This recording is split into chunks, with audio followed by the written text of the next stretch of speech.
our first article is entitled "Male Incompetence is a Subtle Form of Misogyny," and this is from the Metro.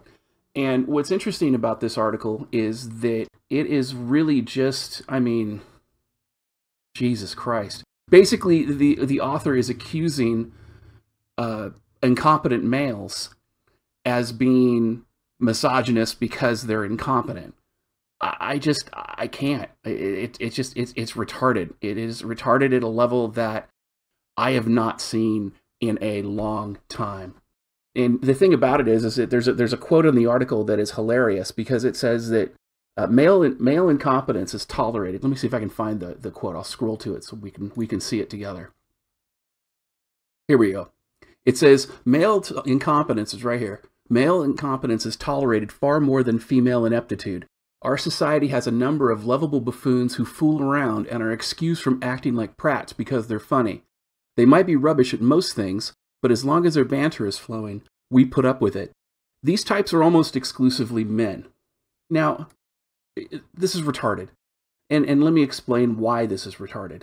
So as we look at it closely, we can see that observable reality really just debunks this entire thing. Because the reality is this. This is Susan Malden. She's the security chief of Equifax. I think she recently retired because she's also responsible for the largest hack of any credit agency in the history of the world. And also, she got her position because she was a feminist diversity hire and she was a music major. But yet, everybody tolerated her incompetence. In fact, her incompetence took her to the highest levels of corporate management. There is no reason why she should have ever been in this job in the first place. Not only did she not look good on paper, she had no knowledge, she had no experience, and she had no ability to do this, but yet, she's still one of the most powerful people in one of the most powerful companies in the world because feminism. So, you know, we take a look at that, and then after that, we look at Elizabeth Holmes. Now, Elizabeth Holmes wanted to be the next, who was the founder of Apple? Steve Jobs? Steve Jobs. Yeah, she wanted to be the female Steve Jobs, so she ran around wearing the black turtleneck and trying to have this clean idea. And look, I mean, she has 1,000 cock stare. You know, absolute batshit. Is that Photoshop? No, that's her. I mean, she's crazy. You can look at the eyes, she's crazy. She's batshit crazy. She is absolutely crazy's in the eyes. Yeah. But here's the thing. She's a fraud. She developed her company Theranos when she was 19. She's a fraud. She basically ended up getting in trouble because, you know, her whole blood testing licensing, Theranos was a blood testing company. Her whole blood testing licensing got revoked when they found out that her blood test software was a fraud. And they were like, oh, her company's a unicorn. It's a high-tech unicorn, and they're disrupting. You know, all they're doing is she's a fucking con artist on a corner playing 3-card monte, trying to take advantage of people. And the thing about it is that her fraud cost her company $4.65 million in fines. Not to mention that the stock value went right into the shitter. But you know, here's the thing. She was a CEO and everybody loved her, and she was absolutely fucking incompetent. Absolutely incompetent. And not only tolerated, but she was lauded and applauded for her efforts. You know, and then after that, we take a look at Marissa Mayer. Marissa Mayer is a former Google executive and was the CEO of Yahoo. Now, what's interesting about Yahoo is, and her story, is that Marissa Mayer not only basically demonstrated that she was a powerful woman and debunked feminism with her ability to rise to CEO at a large company, she actively purged men.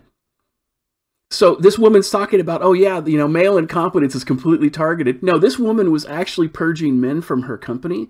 And more importantly, it was so bad that Yahoo got sued for civil rights violations because it was basically a male-focused purge.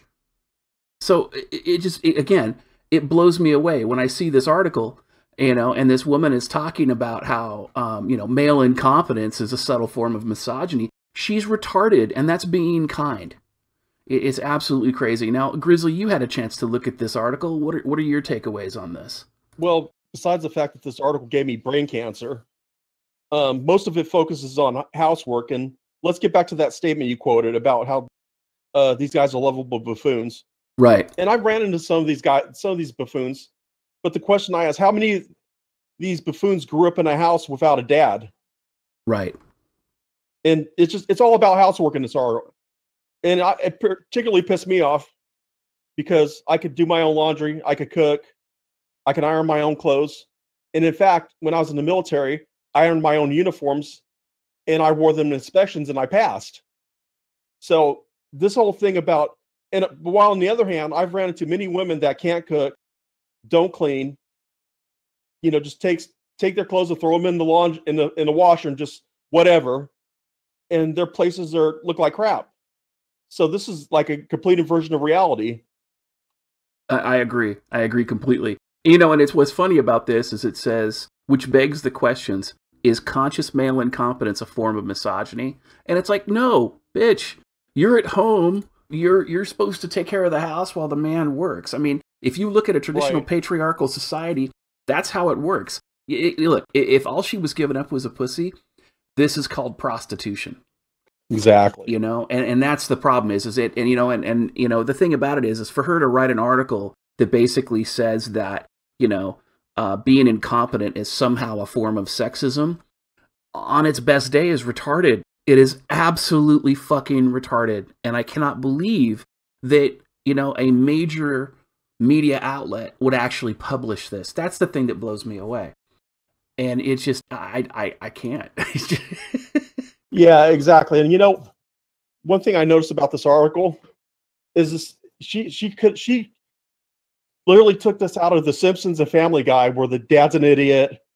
He would die if his wife wasn't around, or starve to death, or whatever. But this is the stereotypical men are boobs and women are those ones that are suffering in silence that hold everything together. Right. Well, and this also goes back to that argument. If you look at this picture I'm putting on the screen, she's talking about the emotional labor. What the fuck is emotional labor? And how is her emotional investment any different than a man's emotional investment? If she's at home all day and all she's doing is housework and hanging out and being supportive as part of her job, as part of her her investment in the relationship, I think that's one thing. But on the other hand, if she's not doing that and all she's doing is bitching about it, I think that's a problem.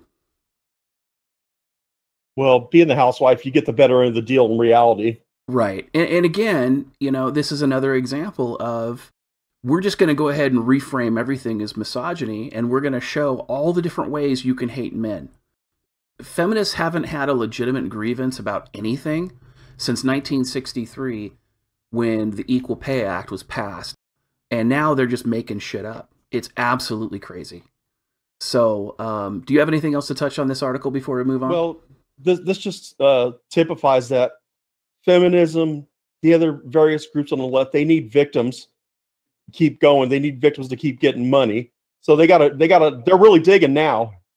They're really digging for victims now, and they're just going straight into the warp 5 into the retard zone.